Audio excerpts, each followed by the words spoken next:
Hello, everyone, and welcome back to another episode of True Crime with Kendall Rae. Thank you so much for joining me today. And if you're new to the show, then welcome. I'm so happy to have you, and make sure to click subscribe so you never miss an episode from me. So, guys, today, oh my God, the case that we're going to be talking about, I can confidently say has just had my head spinning. This case is just riddled with family drama and dysfunction and lots of finger pointing. Today, we're going to be talking about the murder of Gary Farris, who is a father of four, a very well-loved man. He was known as Big Daddy, which I will explain. And you may have heard this case referred to as the Farris wheel, which is a name that their family is not all that fond of, but that is definitely what the media has dubbed it. We do have a lot to go over. This one is quite complicated, but before we jump into it, I need to give a shout out to this week's sponsor, Matchmasters. I discovered mobile games a couple years ago, and I need to play them now. It's like the only way I can relax at the end of the day, or even a little break here and there throughout the day, because sometimes I need to just turn my brain off, put it on the shelf. And one of my favorite games to play lately is Matchmasters. Matchmasters is a competitive match 3 puzzle game where the goal is to match 3 pieces of the same color or shape higher than your opponent. You can play it live with friends, which is really cool, or you can play it with people around the world, or you can even just play solo in fun game modes. Personally, I'm not much of a competitive person, so I choose to play it in solo mode. And they have boosters, which help you to score more points, and perks to give you an extra edge. Plus, it's free to download on iOS and Android. Now, when Matchmasters contacted me and asked if I'd be interested in them sponsoring a video, they also asked if I would be interested in running a giveaway for all of you. So, of course, I said yes, and I got to pick the prizes for this giveaway. So Matchmasters and I are giving away a Dyson Airwrap. Now, these things are the best. I do have one. I've used it for years, and it is the only way I like to style my hair. And then also a good old-fashioned iPad. Is the iPad old-fashioned? Plus, and this is my favorite part, but not only does the winner get an iPad and the Dyson Airwrap, but you also get to donate $1,000 to a nonprofit of your choice out of a list that we have put together of true crime-related nonprofits, and Higher Hope is one of those options. So it's a super cool giveaway, and I am very grateful to Matchmasters for partnering with me so that I could bring this giveaway to all of you.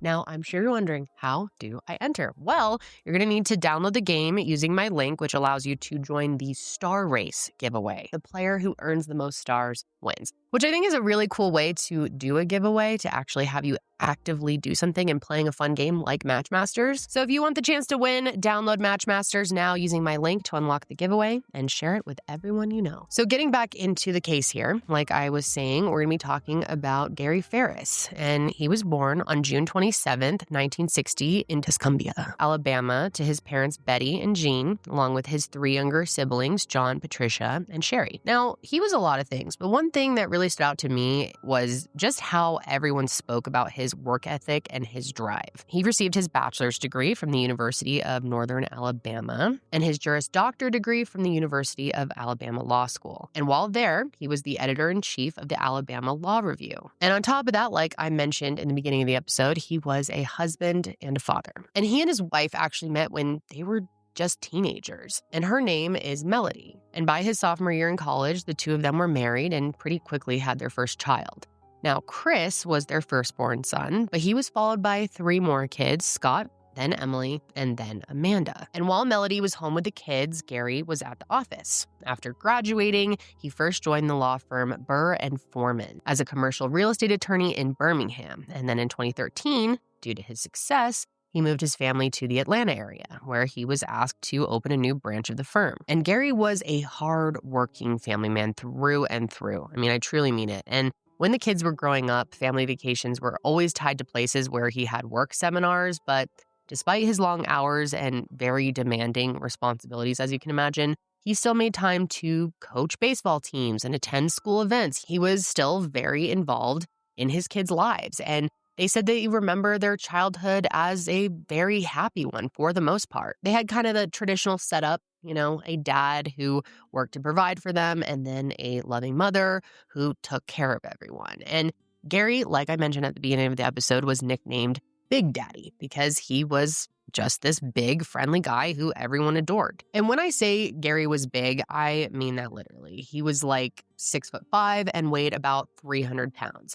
And you would think that it would be quite difficult for someone that size to go missing, but Gary did. So that brings me to July of 2018. And I think to best understand the nature of his disappearance, you'll need to understand a little bit more about their living situation. So when he and his family moved in 2013, Gary bought a 10-acre hobby farm in Alpharetta, Georgia. Now, this really seemed to be Melody's dream, okay? So they had horses, goats, chickens, and it was exactly what she had always wanted. And in 2018, that's where the two of them and their son Scott were living. And by that point, the kids were all grown up and several of them already had families of their own, but Scott ended up living in this kind of apartment-like studio converted situation above the barn after serving in Iraq. And he worked on the farm, taking care of the animals and the property. So that's kind of how that arrangement came to be. So with all of that in mind, let's go to July 3rd, 2018. And on that day, everything was very business as usual. It was a Tuesday, and Gary's oldest son, Chris, stopped by with his daughter so she could see her grandparents and say hi to the ducks that lived on their pond. And she had asked her grandma if she could spend the night, but Melody said no. And then at some point, her and her dad went back home. The next day, though, was the 4th of July. And of course, here in America, that's a holiday. And so the two of them came back over due to the holiday. And this night, she was allowed to sleep over. And I believe one of her cousins was also being dropped off. And so it was the two of them playing on the farm the whole day. And then they were going to have this sleepover. And they were very excited about it. And at some point, the two of them wanted to find their grandfather. They wanted to find Big Daddy, but they weren't able to. Now, it's important to note that this property was so big that you could definitely go a full day without seeing someone who was living on the farm or who was at the farm at some point. However, the next day, July 5th, there was still no word or sight of Gary. And that's when everyone started to worry. So that morning between 8:30 and 9, Scott says that he woke up and just started his day as usual. He went down to the barn to check on the animals.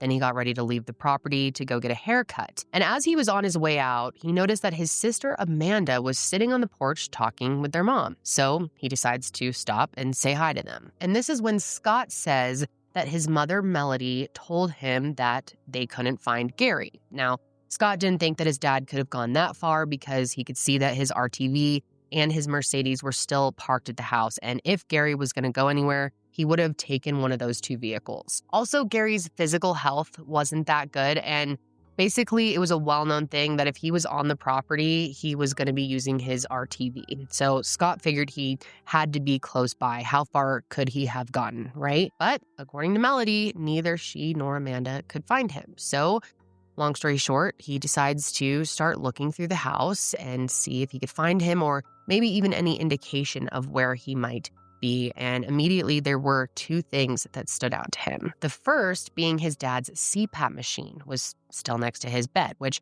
Gary slept with his CPAP machine every night. He had sleep apnea. He needed it. So this immediately tells him that his dad hasn't left for long if he did leave. He hasn't gone on a business trip or anything like that because he would not leave without a CPAP machine.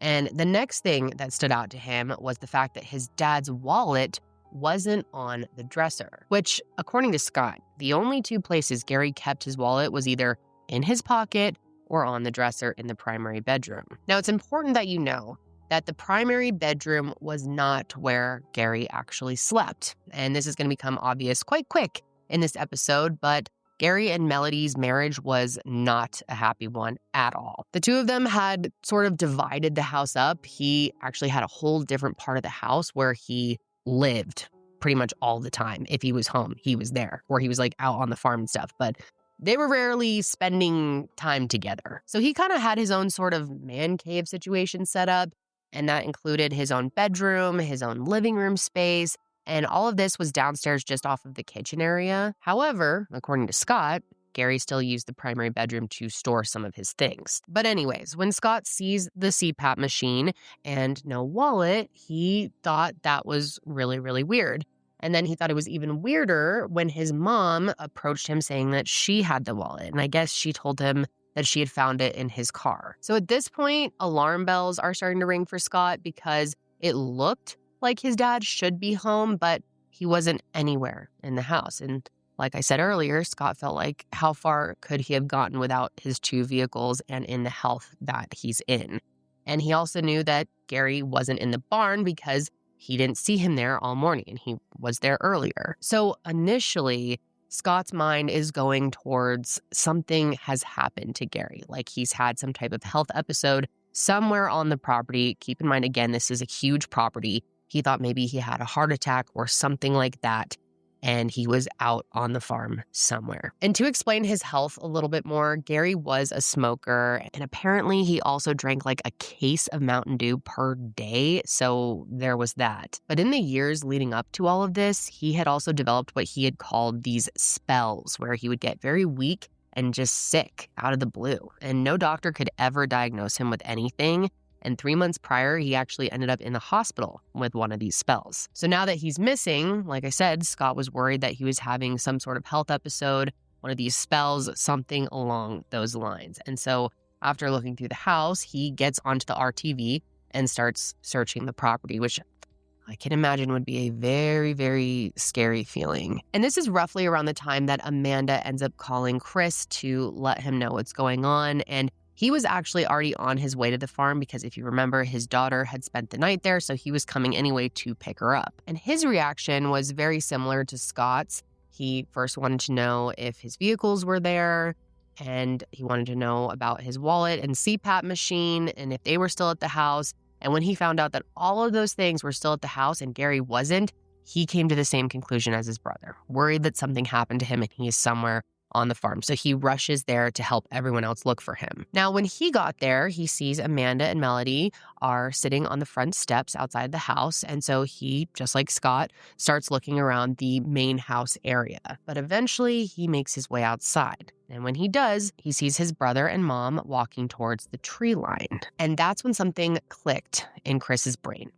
A few days prior, Gary had mentioned that there was a burn pile somewhere on the property that he was planning to set on fire. Now, if you don't know what a burn pile is, it's just a pile of dry vegetation that farmers and people will intentionally set on fire to get rid of dead branches and leaves and stuff like that. And I guess Gary was known to make these quite often and really loved a good burn pile. So when Chris saw them walking that way, he remembered that that's where his dad was planning on burning a bunch of stuff. But before he even got the chance to make it over there, Scott and Melody had already made the discovery. According to Scott, he had just finished checking the trail cameras, which is important. We'll come back to that later. And he was already making his way over to the pond area.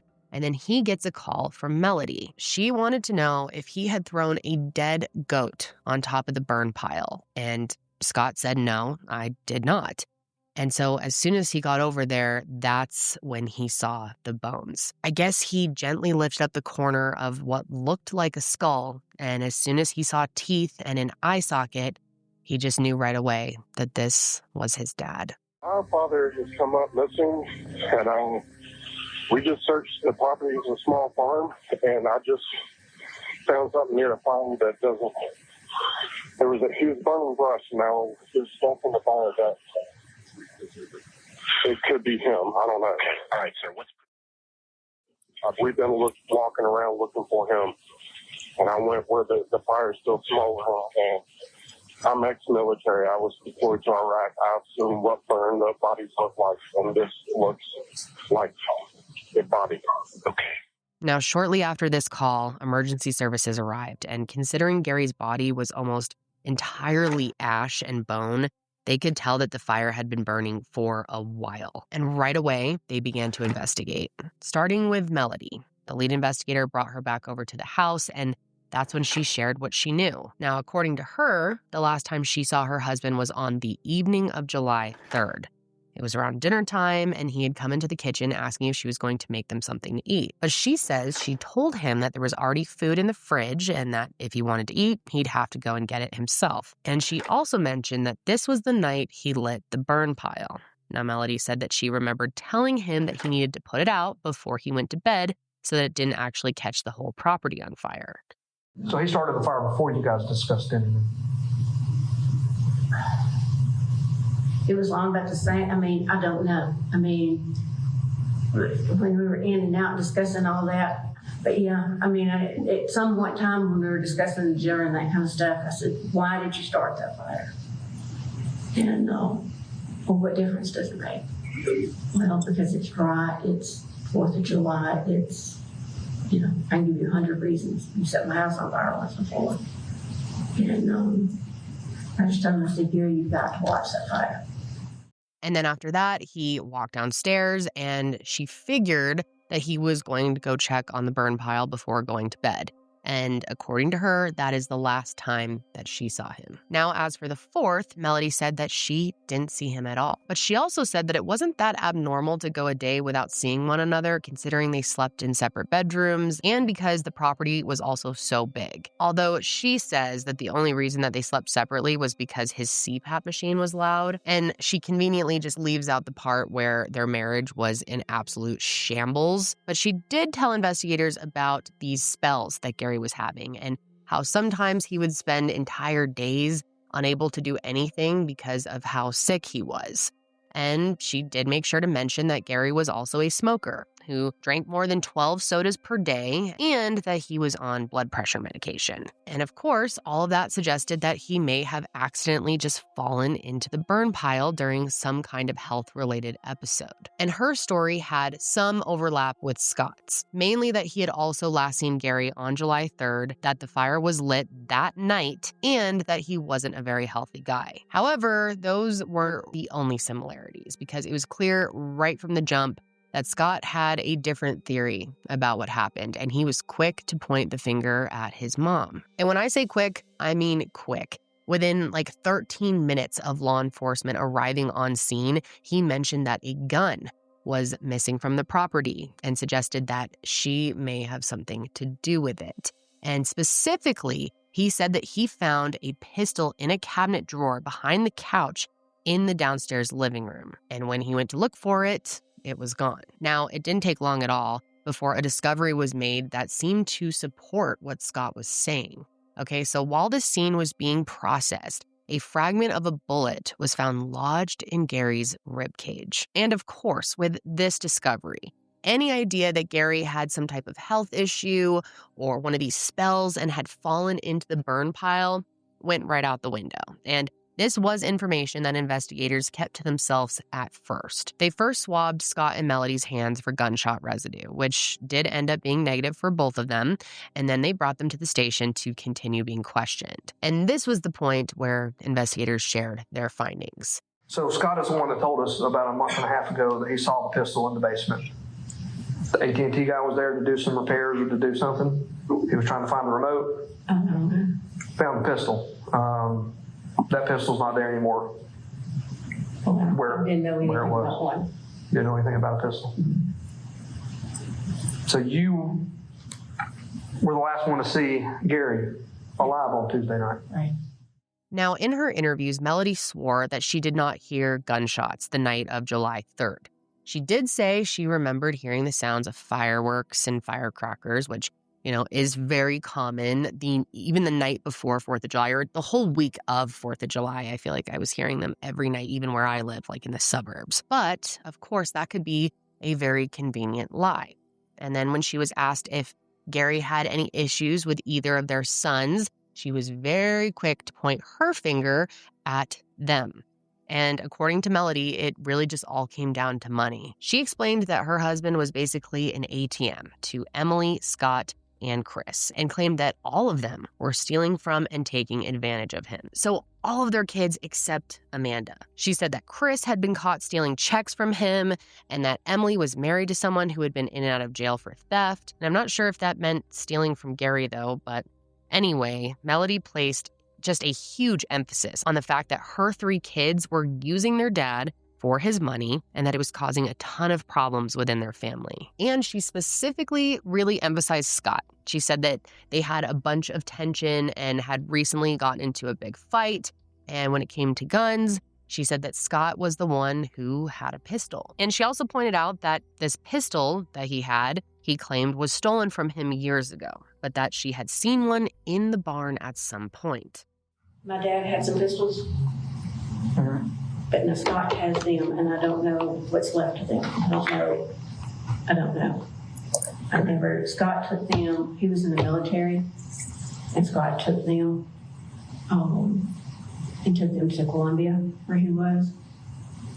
And supposedly the house got broken into, but now I do know that there was a pistol over the barn for a while, and I haven't seen it in a long time. Scott took it and put it away. Do you remember what kind of pistol, what it looked like? Or don't have any I idea? don't know anything about guns.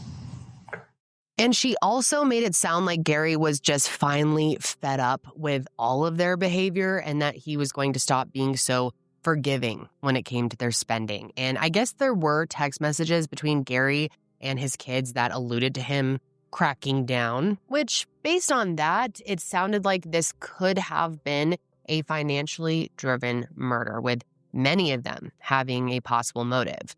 But investigators also had to consider other usual motives, like infidelity, for example. However, Melody was adamant that there was no unfaithfulness in their marriage. Everything was good in that department. And she also said that Gary didn't have any life insurance and there were no assets in her name, therefore making it seem like she wouldn't have anything to gain from this. But her sons, on the other hand, she said they definitely did.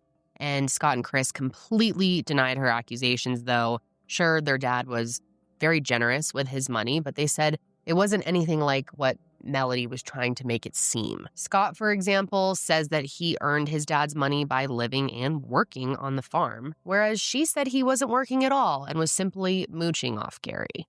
Now, as for Chris, he denied her accusations of theft, and he said that any money he did receive his dad was in good faith. Now, the two of them were not hesitant at all when they were asked what they thought happened. They both agreed that their mom should be looked at. They explained that Melody loved soap operas. She loved the show Days of Our Lives, I believe it was. It's like the soap opera, right?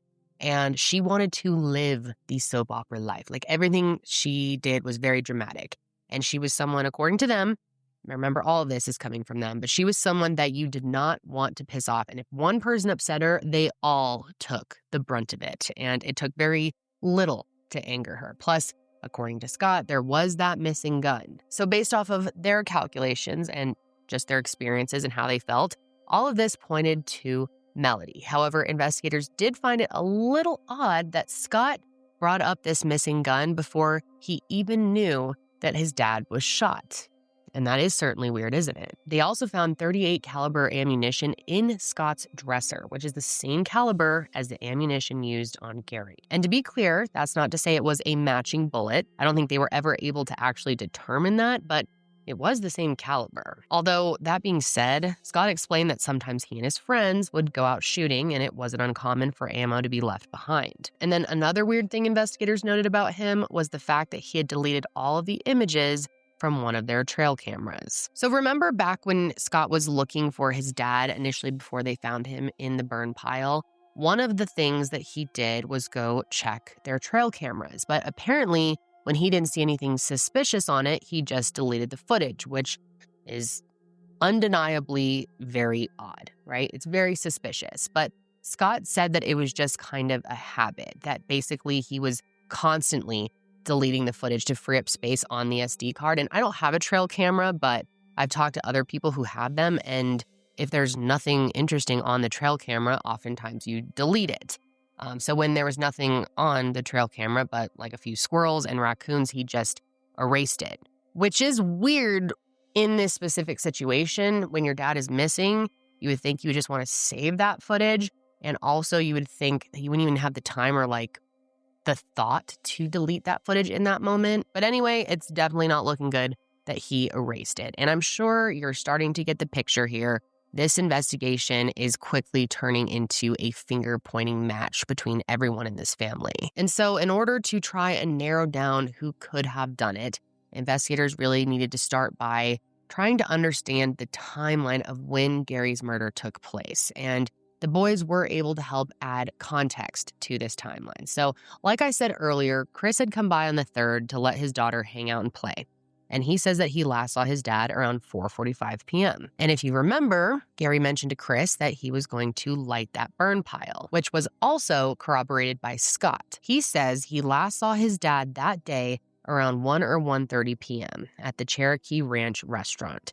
But after that, he went to the lake with friends. And then after that, he was at one of their houses until about 10:55 p.m. because that's roughly when he said Melody called him asking if he could come home and help wrangle some horses that had escaped. But by the time he got home, which was about 11:30 p.m., they were already back where they belonged. And this is when he said he saw the glow of the burn pile in the distance. So now there are 3 witnesses saying that they saw a fire that night. So investigators were confident at this point that the fire was started on the 3rd. But what they didn't know at this point was what time Gary was put into the burn pile. So in order to determine that, they needed to look at the crime scene. And I'm not talking about the burn pile.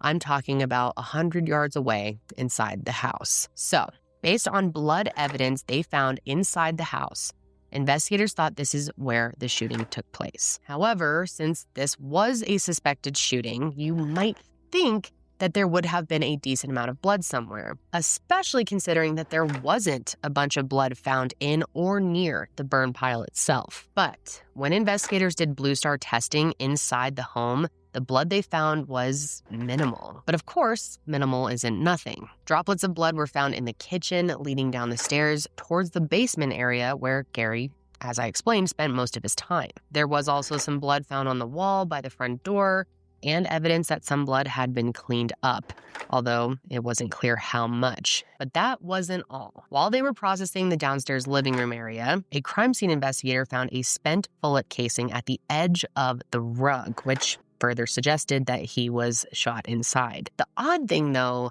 was that there weren't any holes in the wall or in the floor to indicate that bullet's trajectory. And there also wasn't any blood near where it was found. It was almost like someone had just dropped it there, maybe while cleaning up or something, because the place they found it just felt super random. It felt maybe like an accident. Regardless, though, investigators used all of this to develop a theory, which was that the first shot was fired in the kitchen, and then Gary was shot again as he came down the stairs and out the sliding glass door. But if that's the how, they still need to know when. If they can figure out a window of time for the murder, then they can try to match it to whoever was at the house.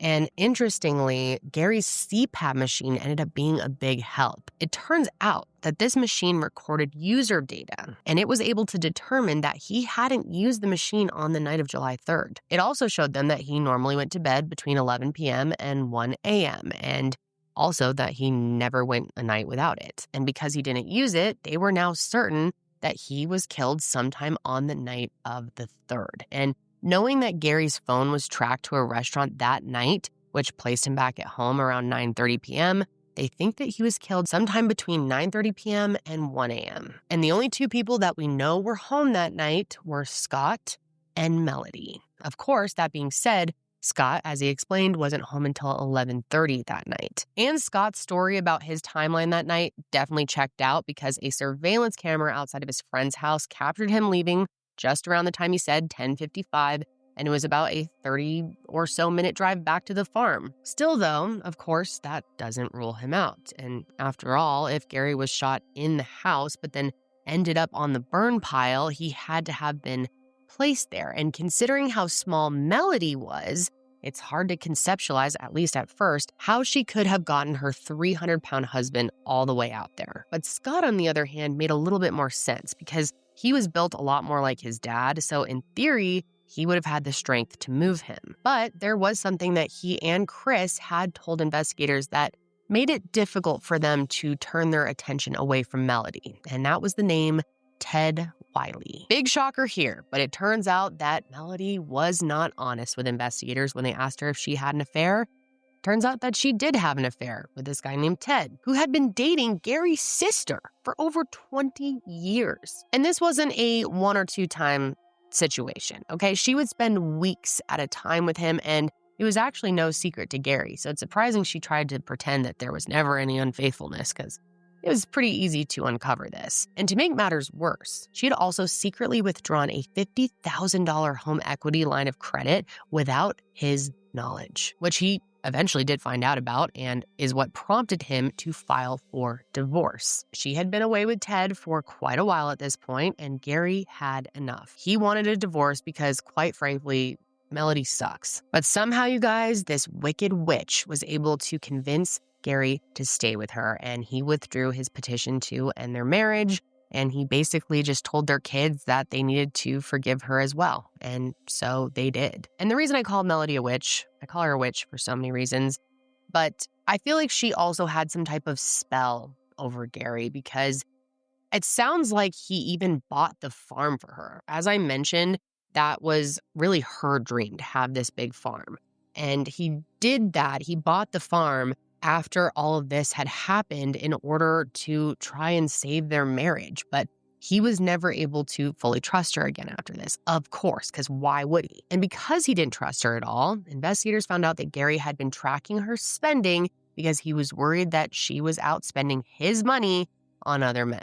And one text from Gary to Melody in March of 2018 reads, "Your profligate spending must stop. I work every day, and between you, Scott, and Chris, I cannot keep up. You treat me like I don't exist, which is offensive, given how you repeatedly betray me." So investigators started to wonder if maybe Melody was becoming increasingly angry at him for tracking her spending when their kids seemingly had free reign. And then they also learned about something that blew my mind, okay? So they figured out that Gary had a hospital visit back in April of that year, and it was prompted by one of those spells that he had, which, according to Chris, this spell came after a heated argument between his parents. Apparently, after they got into this big fight, Melody brought Gary a big plate of cookies as like a peace offering, and he couldn't resist. I mean, the man loved his cookies. And so after he ate them, his throat started to burn and he began to feel sick. And Gary even told Chris that he thought that she had poisoned him. Now, I have to be really clear here. There is no proof of that. But in my opinion, I think that is what happened. I think this was a failed poisoning. Again, no proof. But the timing and circumstances, I think we can all agree, are very hard to ignore. But the biggest red flag that they found so far was what they found in her purse, which was birth control and another man's credit card. But it wasn't Ted Wiley's credit card. Remember the man that she had had an affair with before? It was some other guy's. This card belonged to a man named Roy Barton. And no shock here, but of course, Melody completely downplayed this situation. In one of her interviews, she said that it was an old credit card that she hadn't used in over 4 years that had been given to her by her cousin Martha Jane, who was married to Roy before he passed away. And she was adamant that if investigators looked into the card, that they wouldn't find any purchases or activity over the last 4 years. But let's be real, investigators knew that she was lying through her damn teeth. So they kept pressing her, and finally she started to open up. And it was gradual, but Melody eventually explained that months and months prior to all of this, she was seeing a guy named Rusty Barton. So yeah, now we have another name. Now, Roy was Rusty's dad. And she said that he, Rusty, had given her the credit card for emergency use only because he knew how controlling Gary was about money. But of course, Melody made it sound like this relationship was not that serious at all. It was only after investigators found out that he had given her a secret phone, and once they looked through all of the records from that phone, they could see that her and Rusty were talking like all day, every day. So of course, investigators decide it is time to pay Mr. Rusty a visit. And at first, they didn't get much out of him, which wasn't for lack of trying. They went pretty hard at him during their line of questioning, and he went just as hard back. Rusty was angry because he said he didn't know anything about the murder, but investigators were just as mad because they didn't believe him. However, he did have an alibi that proved that he couldn't have been the one to physically do it. But here's the thing. The more they looked into his phone records, the more suspicious Rusty seemed. For one, he had changed Melody's name in his phone to XO, which they thought was strange because she actually had an XO tattoo that she claimed was a tattoo for Gary. Like, they had already asked her about this XO tattoo, and she was like, oh yeah, it's just me and Gary's thing. But now it's looking a little differently because it's looking like that tattoo was for Rusty, which means that they had to have been serious if she was tattooing something in honor of him on her body. Then they saw that he had been Googling wedding bands. And that is not it, you guys.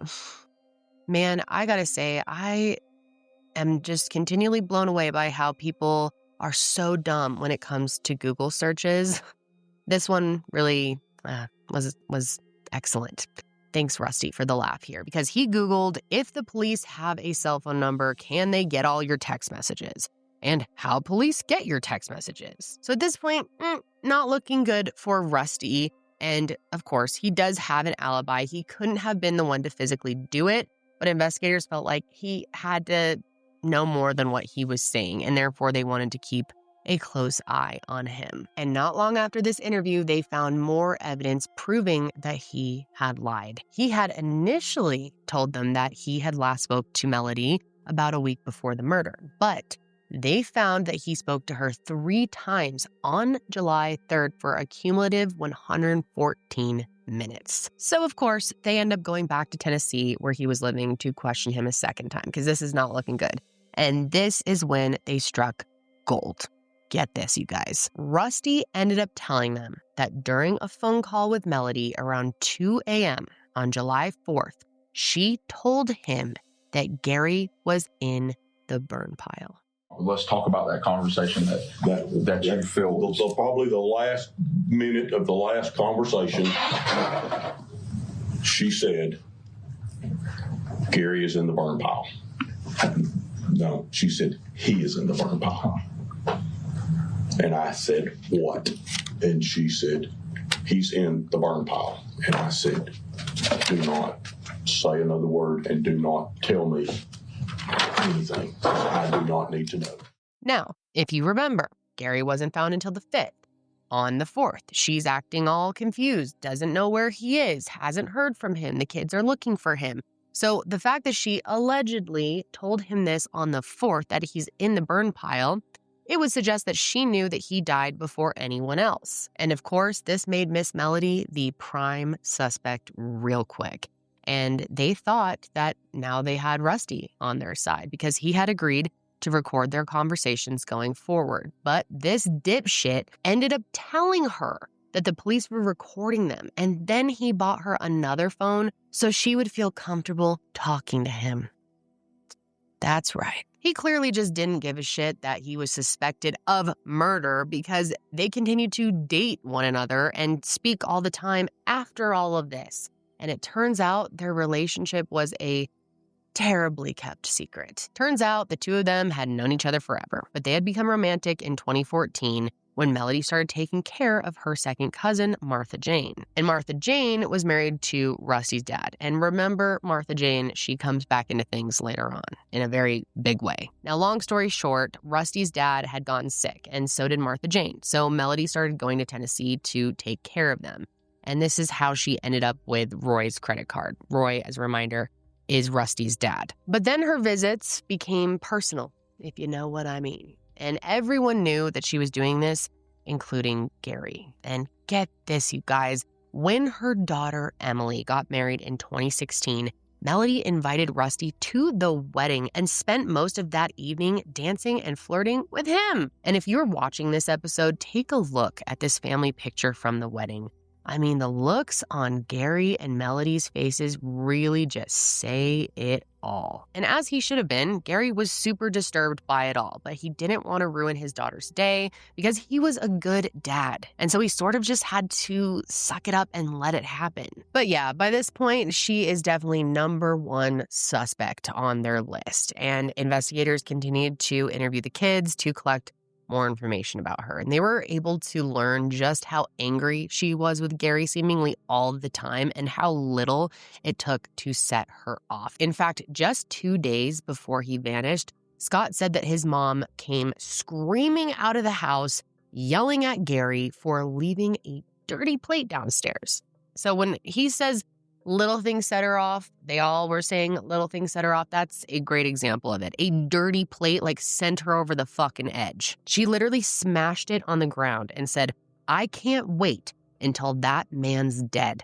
I can't wait until I don't have to live with him anymore. And Gary even recorded a short video of the aftermath of it all, which was so eerie when you think about the fact that he was killed just a day or two later.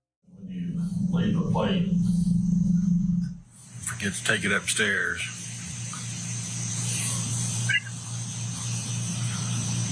A minor temper tantrum. Of course, I had supper tonight, and it was 6 for me, so I'm sure I'll be feeling poorly here within minutes. But we'll see.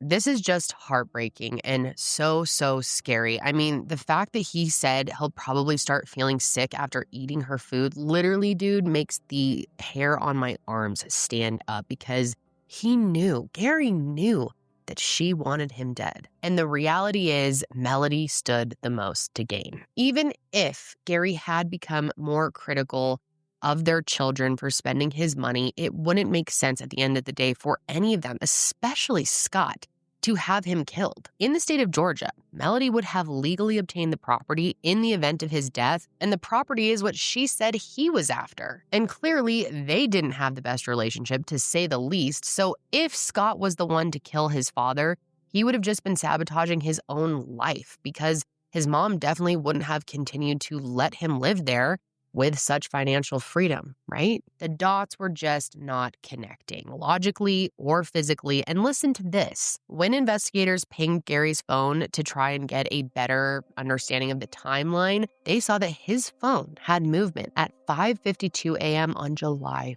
4th. It was moving around for roughly an hour, and then at 7:21, his phone was at the burn pile. It then moved towards the house and then ultimately stopped pinging at 9:05 a.m. Now, let's not forget, investigators were certain that Gary had to have been killed on the night of July 3rd because he never used his CPAP machine. It's the only timing that would make sense. So think about it. The only reason that his phone could have been moving to and from the burn pile is because the killer was the one moving it around. And Melody was the only person who was home early that morning. Scott had left just before 7 a.m. to go play golf with some friends. And then, like we know, he went to the lake and then over to a friend's house. Melody also left the farm that day, but not before Gary's phone was seen moving around. So everything at this point, even if circumstantial, is pointing at her. And so finally, on June 18th, 2019, they were able to make an arrest. And Melody, funny enough, was actually with Rusty in Tennessee when they got word that the arrest was coming. And he drove her to the police station so she could just turn herself in. And I found it sort of interesting that it took almost a year to arrest her, because it sounds to me like they had most of this evidence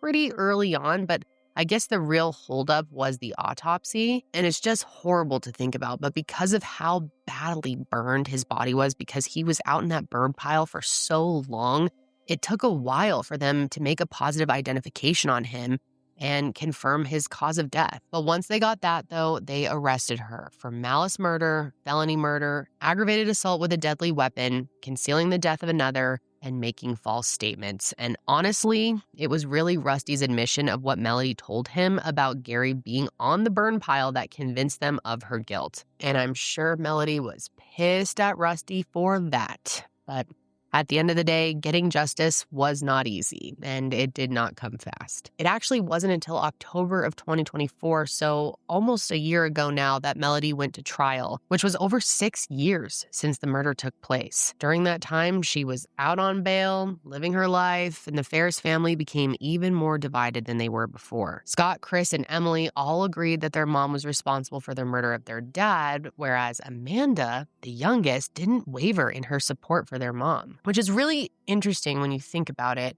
how Amanda was the one sitting with her mom, comforting her when they couldn't find Gary. And mind you, she was the only child that Melody never seemed to point the finger at. And it was always the others that she said took advantage of Gary. It was never Amanda, which was actually something that Amanda had said since the beginning. During the interview process early on, she had mentioned that she was worried about her brother's behavior towards their mom. She even said that Scott had been making threats against Melody, including threats about burning the house down. And for whatever reason, she just couldn't believe that her mom would do this. And I definitely would love to hear your opinions as I go through everything that happened during the trial, which is a lot. And if you're new here, this is just a reminder that I am not a lawyer. I will not be able to give you a step-by-step breakdown of the trial, or we would be here for a long time. And like I said, I'm just not an expert enough to do that. But I'm here to share the big picture of what went down during this trial, because it was a roller coaster. And here's what the prosecution's big picture was. They believe that Melody killed Gary on the night of July 3rd, during the time that she said that she was wrangling up those horses on the property, and that the shooting first transpired in the kitchen during some type of argument. And then based on blood evidence, they believe that Gary then began to move downstairs into the living room area where he was possibly shot at again. And then he went out the sliding glass door where the trail of blood ended. Now, I'm sure a lot of you have been thinking about this, wondering about this. How the hell did Melody get Gary down to the burn pile? And this was one of, if not the biggest point of contention during the trial. And I mentioned it earlier, but Melody was small and Gary was not. Again, he was 6'5", about 300 pounds. He's known as Big Daddy. Wouldn't it have been pretty difficult for her to move his body to the burn pile from the house? And yes, it would have been difficult, but difficult does not mean impossible. During the trial, the jury heard testimony from Scott that their father's tractor was not parked in an area where he normally left it, suggesting, of course, that it may have been used to move him. And they even did a forensic examination, of course, and they found spots of Gary's blood on the side of it. However, it seemed like it wasn't a significant amount of blood, and they didn't find blood or DNA in the front bucket part of the tractor, the part that is used to lift things up, which is where you would expect a body to go if it was used to move a body. But then there was Gary's RTV, and they did find evidence of Melody's blood on the gear shifter, but besides that, there wasn't any DNA to suggest that it had been used to move a body either. The defense also pointed out the grassy area just outside the living room that was still perfectly manicured, meaning that if a tractor or RTV had driven on it, they would have been able to tell. However, there were some tractor tire marks down by the burn pile. But to the defense's point, those marks could have easily been found all over the property. So who's to say that they were related, But anyways, even though it would have been difficult, the prosecution argued that Melody was still the one to move him, even if it meant rolling him there. And not to mention, it was downhill. And so they believed that she was the one who did it. They argued that she was the only person with the means, motive, and opportunity to kill Gary. And they say her motive came down to money, sex, and starting a new life. Ultimately, her and Gary's relationship had been contentious at best, and she found someone else that she wanted to be with more. And rather than leave her husband and lose her luxurious life, they say she killed him to have the best of both worlds. After all, his $2 million life insurance policy was going to be hers in the event of his death. In this trial, what you have to do is ask yourself, what is the truth? You have to ask yourself certain questions. You do not have to ask yourself, was Gary murdered? He was. You do not have to ask yourself, was Gary Farris burned on a burn pile? He was. The question you have to ask is, who did this? The evidence demands an answer, and the answer is close. It's at hand. It's close to me. It's close to you. It was close to Gary. And that brings us to what we call means, motive, and opportunity. Let's first talk about opportunity. The reason why you shrink the world down, and you will see at the times in this case, when he was killed and when his body was moved, when things are going on, the only person that's going to be at that house, the only person is her. No one else. Just her. Means. Means is how could you have done it? Because the question you're going to have in your mind that's going to boil down to this case is, how did that little lady get that big man on the burn pile? She's a cowgirl, farm girl. Her daddy owned a hardware store growing up. She's been around it. She had ropes, leads, straps, tow lines. Did I mention they had a tractor? Did I also say they had an RTV? Motive. In my business, there's nothing new under the sun. Let me introduce you to a person called Rusty. Rusty and the defendant became romantic in about 2014. They were in love. They talk like junior high kids in love for the first time, all the time. They had a regular pattern. When you see the opportunity, the means, and the motive, money, sex, new life, the truth. As sad as it is, as hard as it is that the defendant murdered and desecrated her own husband. Now, the defense, on the other hand, would want you to believe that Melody knew nothing about her husband's financial situation and that she was totally oblivious to his income and that he had no problem with how she spent money. And a big part of their argument for why the jury shouldn't find her guilty had to do with the questions that they said were still unanswered. And one of those questions, of course, was how Gary got to the burn pile. And then another question had to do with the murder weapon. Where was it? Because investigators never actually found it, despite an extensive search effort. But what they did find, though, was .38 caliber ammunition in Scott's room and Scott's room only, which they pointed out was never thoroughly searched for blood. In fact, they said that Scott's room was messy, but his bathroom was uncharacteristically clean. And so at the end of the day, they argued that Scott was the person who should be on trial. They said that he was the one who wanted Gary gone so that the farm could finally be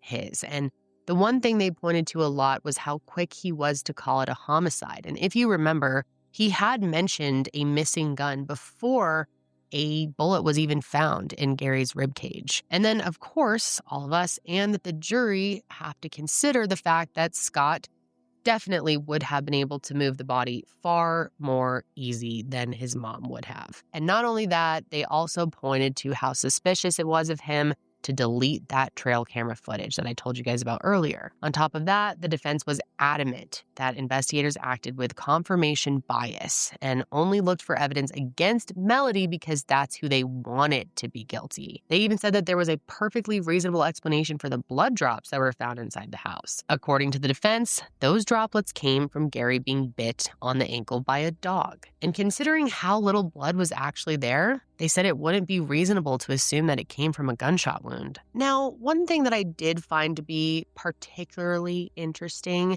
is that on the morning of July 4th, Miss Witch over here, Melody, ended up going over to Wally World. And why did she go to Walmart? Well, apparently she was out of bleach, of all things. And on the stand, one law enforcement officer actually testified that he remembered smelling cleaning solution as soon as he entered the home.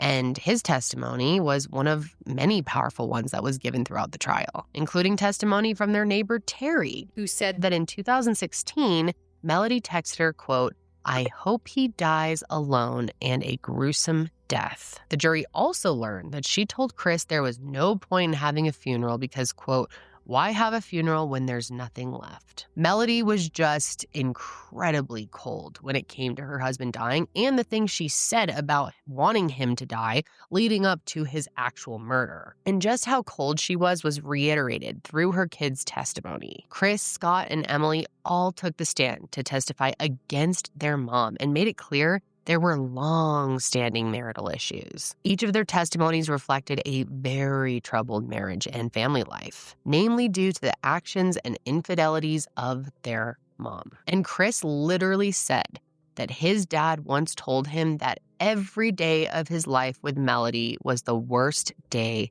of his life. Let that sink in. That's incredibly sad. And also, don't forget, Chris was the one that Gary confided in about Melody possibly poisoning him with those cookies that resulted in him going to the hospital. He also talked about his mom's affair with Ted Wiley, which at one point prompted Gary to file for divorce. And he also said his dad had always been open with him about their marital problems, and this was just one instance of that. Well, what my dad told me is he was kind of suspicious. My brother, I believe, was the one who kind of initially had those suspicions. But my suspicion, I always thought Ted Wiley was just a little bit too, I don't know, like, I guess maybe flirtatious with my mother. Who is Ted Wiley? Ted Wiley was actually in a relationship with my Aunt Sherry. And how did you know, how were your suspicions confirmed? I was living in Buckhead with my ex-wife, Jenna, and my father told me, he's like, I need you to come up to Alpharetta tonight and have dinner with me.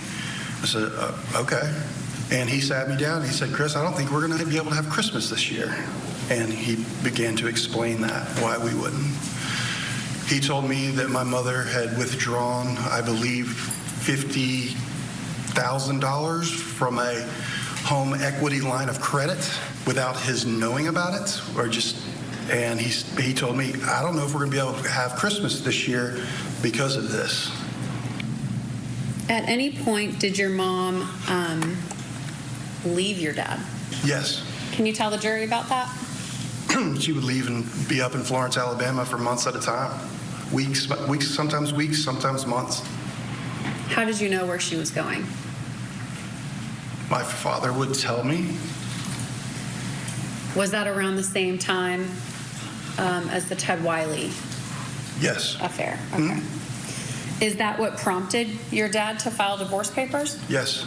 Did they end up getting divorced? No. Do you know what happened? She came home.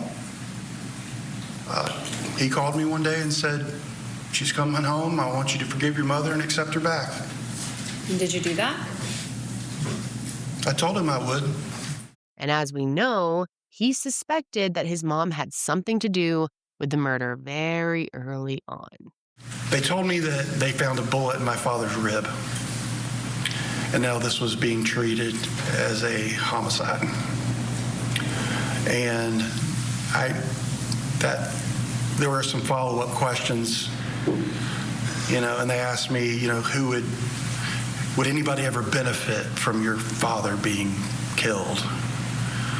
And I was very frank.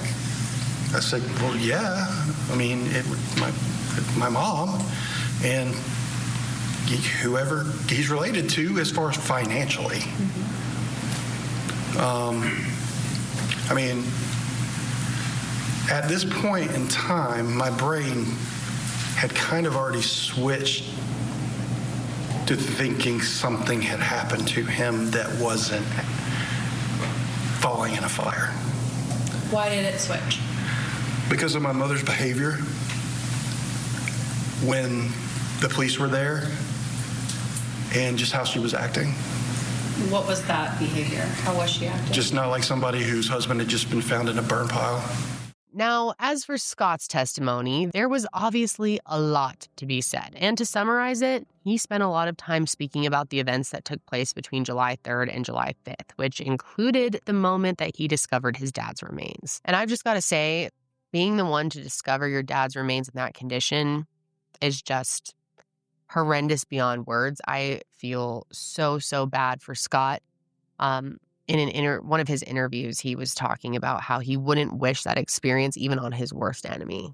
And God, I just truly can't imagine what that would be like. Ultimately, you did find the remains of your father, is that right? Yes. How I found it, like I said, I was going to check the other side of the pond, across the dam. And I started walking that way, and I believe I got either halfway across the dam or got to the other side, and then Melody called me. And she called me and asked, have you thrown a dead goat on the burn pile? I'm like, no, we haven't had anything to die, and I wouldn't throw it on the burn pile. And she said, well, come up here and look at this. So I was like, okay. Well, I turned around and started walking, and I see Amanda walking. She was almost kind of like right in front of my dad's office, coming from the burn pile area, walking back up towards the driveway.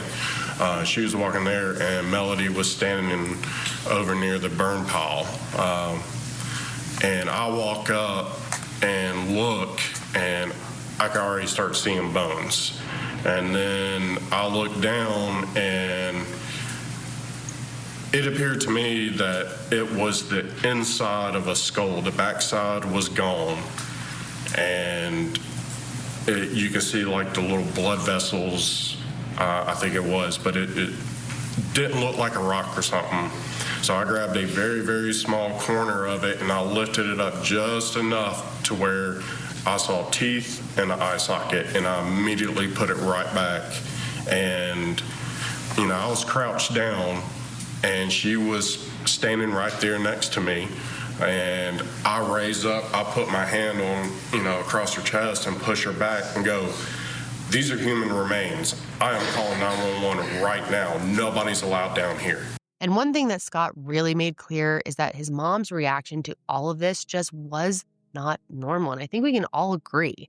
Like Chris, he didn't think that she was acting like someone whose husband was just found dead in this horribly gruesome way, like just burned to basically nothing left in a burn pile on his own property. Anyone else who even had a little bit of love left for their spouse would just be destroyed by that. And he said that her tears didn't seem genuine at all. It was almost like her reaction was just completely fake. She didn't get angry with anybody, and she showed I didn't notice any of her freaking out or anything like that. The only time that I saw her actually try to kind of show some emotion is after the deputy and the paramedic came back up from the burn pile to say, "Yes, those are human remains." And then just the way that she started acting, I've seen my mother cry, hundreds of times throughout my life and all. It appeared to me to be fake. Up until that point, has she cried or anything? No. And when he was asked the toughest question of all, Scott cried when he was asked if he had anything to do with his father's murder. Scott, I want you to look at the jury and answer this question. Did you murder your father? I absolutely did not murder my father. Without a doubt, I loved him. Look at me. Did you have anything to do to help your mother dispose of and burn your father? Absolutely not. Tell them, not me. No.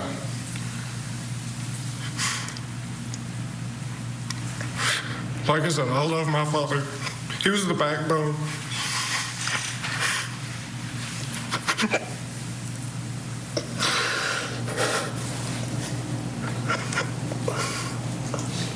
He was the glue to our family. No further questions, Your Honor. All right, it's time to take a break. And I think seeing him like that, it says a lot.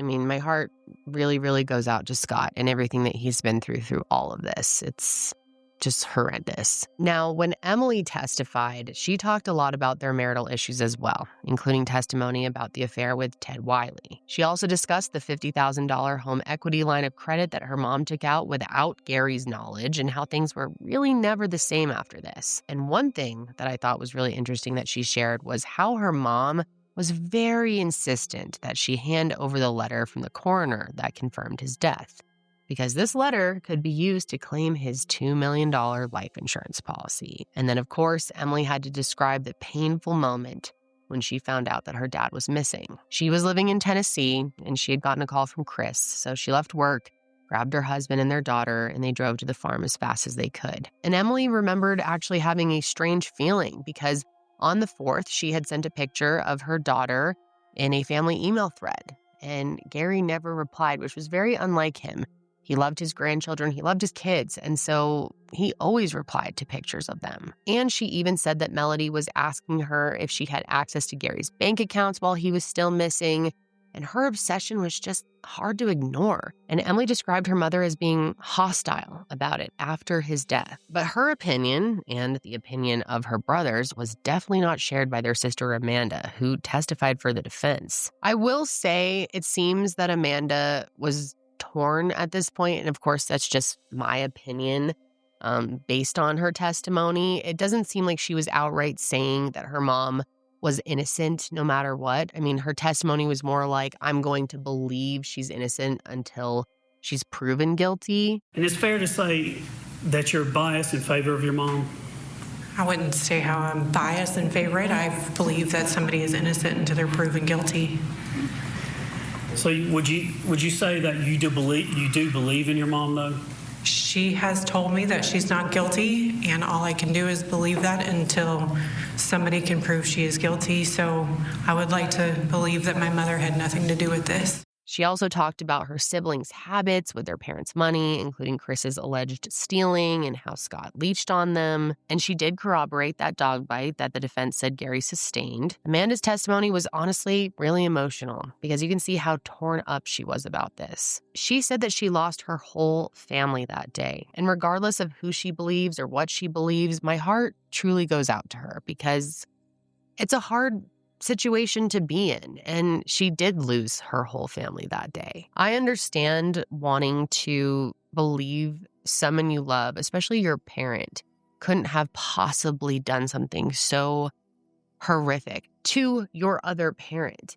That must be hard to wrap your mind around and accept. Now, switching gears a little bit, I wanted to talk a little bit more about Melody's affairs. Since that was part of the state's motive, it was obviously a big focus during the trial, and rightfully so. For starters, they brought Ted Wiley in to testify, but I'll be honest, he didn't add much more than we already knew. He explained how they met, the extent of their affair, and there was some discussion about money that she had given him over the years, but he didn't have much information to offer on her financial situation. Rusty's testimony, on the other hand, was a lot more insightful. And it was interesting because it almost sounded like he was trying to protect her, which makes sense. In the early parts of his testimony, he talked about how the two of them met, which, if you remember, was through his stepmom and her second cousin, Martha Jane. Then he somewhat hesitantly described their affair and the frequency with which they spoke and saw one another, which was a lot. Tell the jury how that happened. What was going on? We were just in close contact with each other almost day in, day out, trying to handle everything, and we became a thing. So your relationship with her started in 2014? Yes. Did you know she was married? I did. Did you know she was married to Gary? I did. In the beginning, I think, did y'all meet there monthly? I don't remember how often and when and that. I'm sure there's records, but I don't. Did it progress to meeting weekly? At times. Did you meet more than one time during the week? It's possible that we did. I do not recall that we did, but You wouldn't dispute if that was the case? No. I mean, again, I know there's records, so. But you did love her in the past, correct? Correct. You were in love with her, fair to say? Yes. And she was in love with you, fair to say? Yes. How many times a day, tell the jury, how many times a day would you talk to her on the phone, whether it's by voice or by text messages? Off and on all day. Almost every day? Almost every day. But of course, this trial wasn't about the affair. It was about Melody killing her husband. And as we know, Rusty did play a big part in her arrest. But what's interesting, however not really surprising, is he seemed to flip-flop on what side he was on. If you remember, he agreed to record his phone calls with Melody after Gary's murder. But then he ended up telling her that the police were recording the call, which he admitted was very suspicious. Nope. So why are you having these other phones to talk outside of the phone calls? I wanted to make her comfortable so I could find out if there was anything that wasn't known. You want to make her comfortable? Mm-hmm. So you just had to go buy these other burner phones so law enforcement didn't know that y'all were talking? Correct. You agree that's suspicious, right? Of course it is. Yeah, very suspicious. And there was also a pretty suspicious phone call between the two of them after Melody got arrested. You all right? No. What's wrong? Well, back a long time ago, I said stop talking. Right. I haven't done anything. I know that, darling. But somehow the other, what you keep talking about, you're going to single-handedly hang me. Now, if she really hadn't done anything, there wouldn't be anything that Rusty could say that would hang her, which does make me wonder what he knew. And what's wild is he admitted on the stand that she told him not to speak to police. Take a listen. Sir? You can answer the question. Did she talk to you and tell you not to talk to law enforcement because they were trying to get information on her? I don't think it was spread out verbatim like that. It was just, don't talk. But we know that he did because not long after the murder, Rusty had that infamous interview where he told investigators that Melody said that Gary was on the burn pile. But here's the thing with that, though. He recanted the statement, or at least the timing of it. He said that Melody did say those things, but it didn't happen when he first said it did. Initially, he said that she told him that before Gary was reported missing, but then he changed his story and said that the call didn't take place until after Gary was found.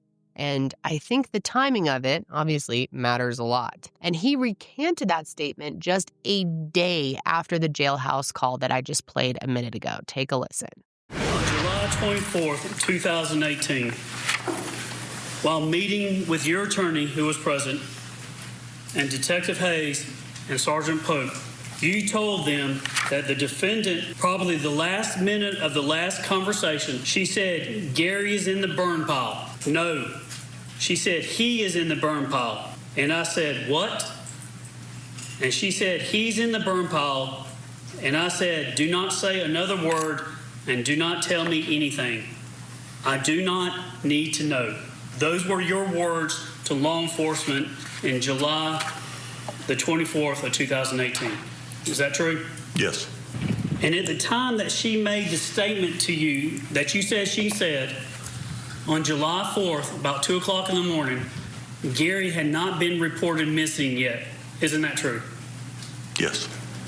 Now, in July of 2018, you never came back and said, I need to recant that. That was wrong. Not in July of 2018. Correct. And you didn't do that. You actually didn't recant until your statement in June of 2019. Isn't that true? That is true. And after she was arrested, a couple of days later, you then get in contact with law enforcement and want to tell them something. Is that true? Yes. So in this meeting in June of 2019, after the defense been arrested and you were with her and all that, what did you tell law enforcement that what was wrong with the first statement about being on the burn pile? How did you retract that? What did you say? I don't know that I set a date. I just said that I had gone to Martha's house. Martha had told me, and then while I was there, Melody had called, and then she told me. You remember saying it could have been July 9th? I do not know what day it was. Well, looking at the calendar on the floor there, July 2018, you talked to the the sheriff's office with the TBI on July 10th of 2018. You agree with that, right? Yes. And then you talked to him again on July 24th of 2018. You agree with that, correct? Yes. And on July 24th, 2018, you tell them, Melody told me Gary's in the burn pile. I don't want to know about it, don't want to talk about it, right? Yes. So you're saying that at some point you got the date wrong. Would it have been before the 24th? Yes, it was before the 24th. Was it closer to the 9th of July or a different date? I don't think anything transpired on the 9th of July. So tell us, what day did this conversation happen where the defendant said Gary's in the burn pile that you said is a different date from July 4th at 2 o'clock in the morning? I do not know the date, but I do know that it happened after Detective Hayes and Sergeant Pope had been up, because after they left, I went to Martha's house, and that's when it was. So it would have been after that. Now, the defense would basically go on to say that he was under duress the first time that he made that statement. The investigators were getting up in his face, and they basically pressured him into it. But what many believe is that Rusty was telling the truth the first time. And only after speaking with Melody did he decide to change his story. And I've just got to say, I believe scenario 2. And we know from phone records that the two of them spoke on the phone 3 times the night of July 3rd going into July 4th, which is when prosecutors argue that Gary was killed. And that's what makes sense to me. I'm sure it makes sense to you. And don't forget, Melody and Rusty lied about having spoken that day, which is just extremely sketch. So to me, there are just too many instances of them lying to ignore.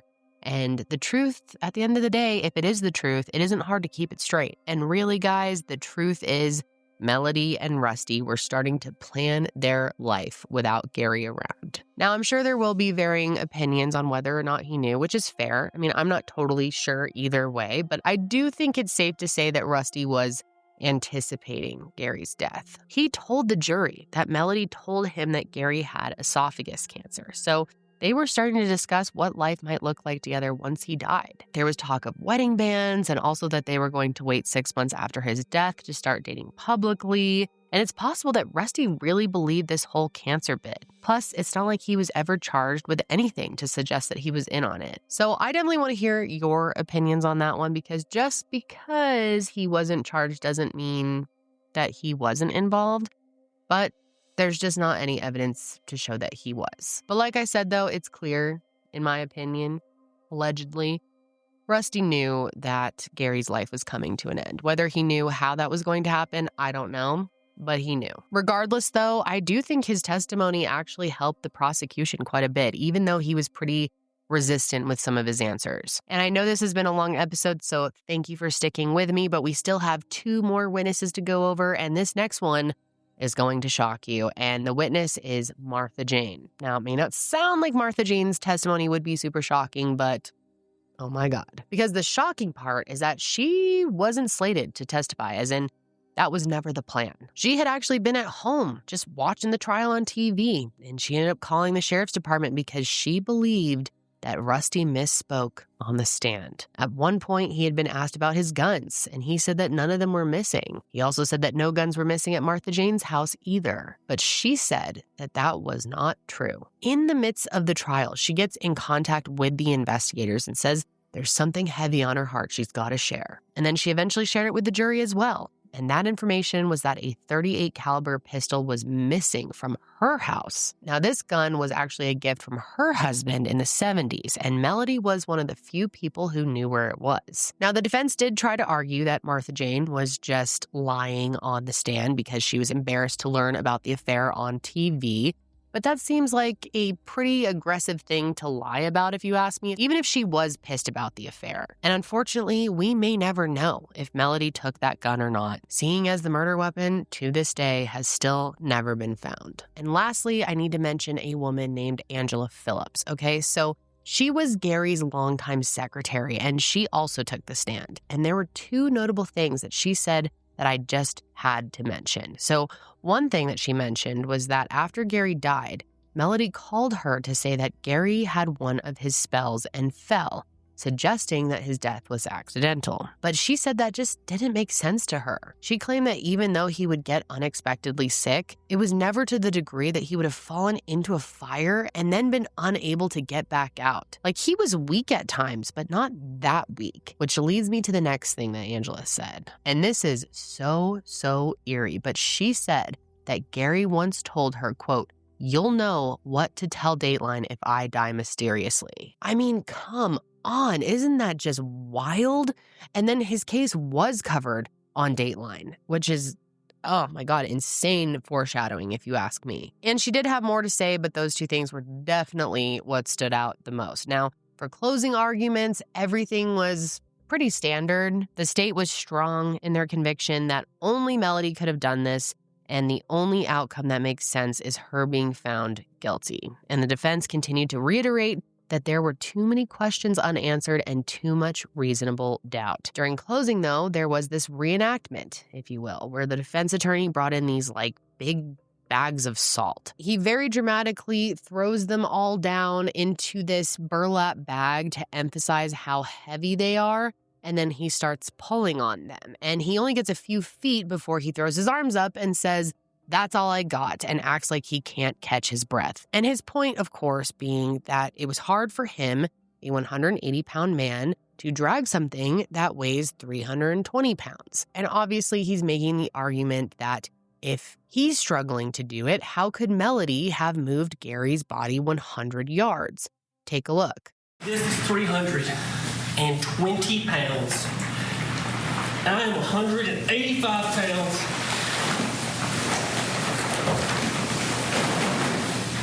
And that's all I have. I think it is And I gotta say, I know that he's just doing his job, and it was creative. I'll give him credit for that. But I just found it to be kind of funny, silly, and goofy. I mean, I think we can all agree it's a bit ridiculous, and it looked a little, there was some acting going on. But when it was all said and done, the prosecution just had a stronger argument. And after 3 days of deliberating, the jury ultimately found Melody Farris guilty on all charges. And there actually was a point during deliberations when they told the judge that they were deadlocked, but he encouraged them to give it another try, go back in there, figure it out, and that's when they came to their decision. And some jurors actually spoke out later on, and they said that the cell phone data was really what persuaded them that it only could have been her. And this is actually a really interesting theory that one of the jurors had come up with and shared. But they theorized that maybe she forced him to walk to the burn pile at gunpoint, which would explain how she got his body there, which, I mean, once I thought more about that, I think it definitely could be possible. And I really want to know what you guys think of that theory. Now, when it came to Melody's sentencing, after not speaking at all during the trial, she gave a very unexpected and wild speech. Now, that hearing took place on December 5th of 2024, and rather than start asking for mercy, Melody took this as her opportunity to further point the finger at her son, Scott. Now, her statement was 20 minutes long, and I'm surprised that she was able to go on that long, and I just had to play some of it for you, even though it's 20 minutes. We're obviously not going to play 20 minutes of it right now, but you can always look it up if you want. But I had to share some of it because it is wild. On July the 5th, 2018, 6 years, 5 months ago today, began the worst nightmare that I could have ever imagined. Not only my world, but my family's world was absolutely destroyed at the hands of one person. I want to make sure that my children, my grandchildren, and Gary's family, and to be honest, at this point in time, the entire world who has viewed this, I have waited for years to make this statement to everyone. I want the world to know who did this. I have always heard that the courtroom is the last place you're going to get the truth. And has that ever been proven to be the truth in this case? Not only did I not do this, I know who did. I know Scott killed his father. He took my husband, the father of Chris, Emily, and Amanda. Scott, this is unforgivable. Scott, I have spent an entire life of loving and protecting you, but this I refuse to cover for you. My mother begged me to take the blame for this. She said after she talked to you, after Gary died, that she knew you had done it. Her exact words were, "You are his mother. You have to take blame for this." The judge even did have to stop her a few times and redirect her because she was bringing up allegations that weren't even, verified, weren't even part of the trial. So it was only in the last 5 minutes or so that she did start asking for mercy. I spent 18 plus months in the Cherokee County Jail over something that I did not do. The last thing, I thought that was the last thing I could do to Gary, for him, to get justice for him. I can remember thinking, it's okay that I sit here. I just want answers. That's all I want. And I still haven't gotten them. And I don't think that I ever will. And that scares me to death. I know that in my heart, body, and soul, who did this. And I'm begging for help. I'm begging you, Judge Cannon. Please do not send me to prison for something I didn't do. If I had done this, I would take this charge gladly. If it would bring Gary back, I would gladly go to prison. Please do this for Gary and my family. I have missed years with the people that I love dearly. I do not want to wait years for justice, years that I may not have. I know this is something that you may never have seen before. And I plead with you to roll this verdict out. Help me get justice for the correct person as bad as it sounds, I want to be there to watch him chained and shackled and brought to justice. I plead with you. I'm begging you, not for me, but for Gary and my children and my grandchildren. Now, people in their lives just couldn't believe that she would stoop to that level at the end of all of this, that she would really blame her son and leave him with that much pain. And if you're watching this episode, you probably saw Scott. He was in the courtroom and he looked absolutely stunned. He said it took everything in him not to like burst out in court and just maintain as much calm energy as he could as his mother is accusing him of the murder of his father when she is very clearly guilty. Here he is ready to close this chapter after everything they have been through over the last couple years. And his mother is taking it as one more opportunity to try and drag him down and make other people believe that he did this. And to insist that she's taking the fall for him is just evil, if you ask me. It's so brutal. I can't imagine saying that to your own child, knowing damn well that you did this. And I 100% believe that she did. I'm sure maybe there's even some of you who wonder, and that's fair.